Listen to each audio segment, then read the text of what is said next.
اللہ نے خود کہا وَلَا تَهِنُوا، ہمت مت ہارو. آدمی جنگ کب ہارتا؟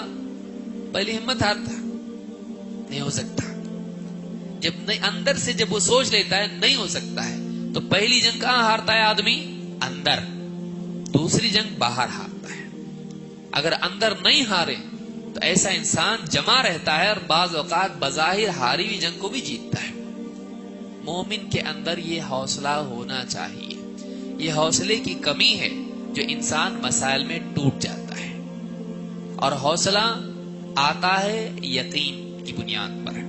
اور یقین یا تو اپنی ذات پر ہوگا یا وسائل پر ہوگا یا رب العالمین پر ہوگا. میری بات یاد رکھیں، یہ اصل بات ہے. آدمی جنگ کب ہارتا ہے زندگی میں؟ چاہے میڈیکل وار ہو، چاہے وہ فائنینشیل وار ہو، چاہے وہ سوشل وار ہو، چاہے پولیٹیکل وار ہو. آدمی کب جنگ ہارتا ہے؟ جب وہ ہمت ہارتا ہے. ہمت کب ہارتا ہے؟ جب اس کے پاس جو وسائل ہیں اس پر اس کی نگاہ ہوتی ہے، وسائل فیل ہو جاتے ہیں، ہمت ہار جاتا ہے. جب آدمی کا یقین ٹوٹ جاتا ہے تو ہمت ہار جاتا ہے. یقین اپنی ذات پر ہے، وسائل پر ہے، تو ایسا یقین ٹوٹنے والا ہے. کیونکہ وسائل ہمیشہ کے لیے نہیں ہیں، ہماری ذات کمزور ہے. لیکن جس کا یقین اللہ کی ذات پر ہو ایسے انسان کا یقین ٹوٹتا نہیں ہے. کیوں؟ اس لیے کہ اللہ کے ہاں کمزوری نہیں ہے، اللہ کے ہاں فیلئر نہیں ہے. اللہ جو چاہتا ہے فعال لما یرید، جو چاہے کر گزرنے والا. اللہ کے لیے کوئی رکاوٹ ہی نہیں، نہ آسمانوں میں نہ زمین میں نہ کوئی مخلوق. اللہ کے لیے کوئی مسئلہ نہیں. جس کا یقین اللہ پر ہو ایسا انسان ہمت نہیں ہارتا ہے، اور جو ہمت نہیں ہارتا ہے وہ کامیاب ہوتا ہے. لہٰذا یہ چیز بنیادی جس کو یاد رکھنا ضروری ہے. آئیے ایک ایک کر کے ہم دیکھتے ہیں کہ مسائل کیا ہیں اور اس کا حل کیا ہے. کیوں آتا ٹینشن بیچارہ انسان کو؟ حضرت انسان پریشان کیوں ہوتے ہیں؟ کیا کیا وہ اسباب ہیں؟ اس کی کئی قسمیں ہیں. پریشانی کی کئی قسمیں ہیں.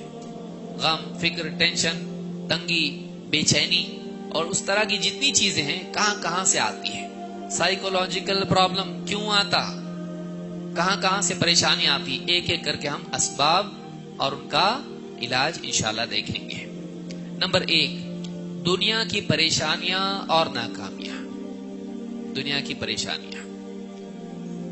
بزنس نہیں چل رہا، روز جاتا بیٹھتا، کوئی آنے کو تیار نہیں ہے.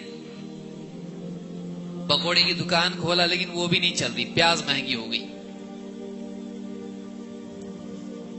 بے روزگاری، دکان نہیں چل رہی، بزنس نہیں، مارکیٹ نہیں، خراب مارکیٹ ہے، پیسہ اٹکا ہوا ہے. پریشان آدمی ہوتا ہے. جاب کے لیے جا رہا ہوں، انٹرویوز دے رہا ہوں، ہم کو نہیں چاہیے، ہمارے پاس اتنی کوالیفیکیشن والا ہم کو نہیں چاہیے. اچھا آدمی ہے لیکن نہیں مل رہا جاب. پریشان ہے. رشتے بہت ٹرائی کیا، پہلے بولتا تھا ہاں خوبصورت چاہیے، اب بولا جیسے بھی ملے گی چلے گا. اتنی ہائٹ، اتنا یہ بایو ڈیٹا بھی نہیں، بھائی تیار ہو جائے کوئی.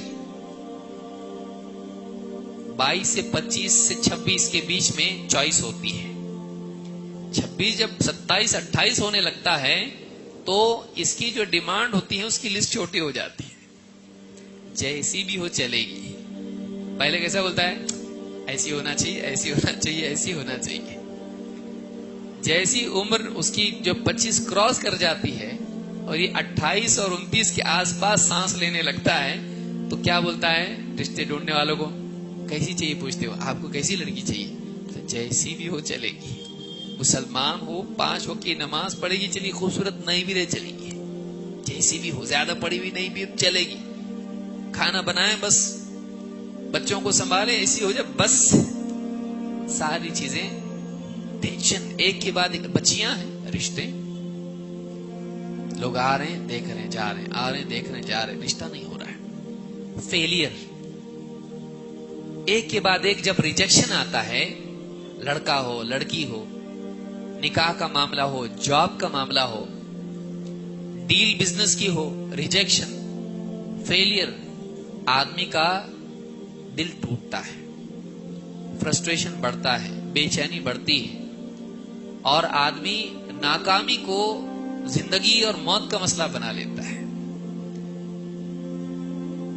دیکھیے دنیا کی چھوٹی موٹی ناکامیاں، اس طرح کی جتنی بھی ناکامیاں ہیں، اتنی بڑی نہیں ہے کہ اس کی وجہ سے زندگی برباد کی جائے. زندگی بہت قیمتی ہے. فیلئر سکسیس دن رات کی طرح زندگی میں لگا رہتا ہے. کتنے لوگ ہیں ایک بزنس میں فیل ہوئے، انہوں نے دوسرا بزنس شروع کیا اور اللہ رب العالمین نے اس میں ترقی دی ان کو. ٹھیک ہے پہلے بہت بڑے تھے، اتنے بڑے نہیں بنے، اوکے چل رہی زندگی. کتنے لوگ ہیں ایکسیڈنٹس ہوئے ان کے، لیکن اس کے باوجود ہاتھ کٹ گیا، پاؤں کٹ گیا، جی رہے ہیں. زندگی قیمتی ہے. کسی ایک نقصان کی وجہ سے، کسی ایک ناکامی کی وجہ سے آدمی زندگی کو برباد نہ کرے. اس سے بڑھ کے ایک انسان خودکشی کر لے. ریسیشن جب آیا تھا اس وقت میں کئی کیسز سننے میں آئے خودکشی کے. نکاح کی وجہ سے، نہ ہونے کی وجہ سے کئی بچیاں خودکشی کر لیتی ہیں. تو یہ جو چیز ہے، ناکامی اتنا آدمی دل کو لگا کے لیتا ہے کہ اس سے خودکشی کرتا ہے یا کسی اور گمراہی میں نکل جاتا ہے. اور اس سے بہت سے لوگ، عام طور سے عام لوگ جو ہیں پریشان رہتے ہیں. یاد رکھیے اس کے لیے کیا کرنا چاہیے. نمبر 1، مصیبت سے پہلے گھبرانا ٹھیک نہیں. ایک آدمی مثال کے طور پر امتحان کے لیے بچہ جا رہا، نوجوان ہے، یا انٹرویو کے لیے جا رہا ہے، یا ہاسپٹل میں آپریشن ہے اس کے لیے جا رہے ہیں. فیل ہو گیا تو آپریشن، انٹرویو میں فیل ہو گیا تو، جاب نہیں ملا تو، ایگزام میں ناکام ہو گیا تو. انسان بعض اوقات ایسی چیزوں کے لیے ڈرتا ہے جو بعض اوقات ہوتی نہیں. فرض کر لیجیے گاڑی پہ بیٹھے آپ، زندگی مشکل ہو جائے گی. ایک آدمی گاڑی چلانے کے لیے گاڑی میں سوار ہوا اور سوچ رہا، چالو کرنے سے پہلے، انجن سٹارٹ کرنے سے پہلے سوچ رہا اگر ایکسیڈنٹ ہو گیا تو. ڈاکٹر سوچ رہا ہے اگر آپریشن فیل ہو گیا تو. کوئی آدمی راستے پہ چلنا چاہ رہا ہے، اگر میں ٹھوکر کھا کے گر گیا اور گڑھے میں گر گیا اور مر گیا تو زندگی رک جائے گی. ایک انسان کے لیے حوصلہ چاہیے کہ ارے جو ہوگا اللہ چاہے گا وہ ہوگا، اس کے سوا کچھ نہیں ہوگا. یہ انسان کو آنے والے ڈر سے ایک قدم آگے پھلانگ کے اس کو جینا سکھاتا ہے.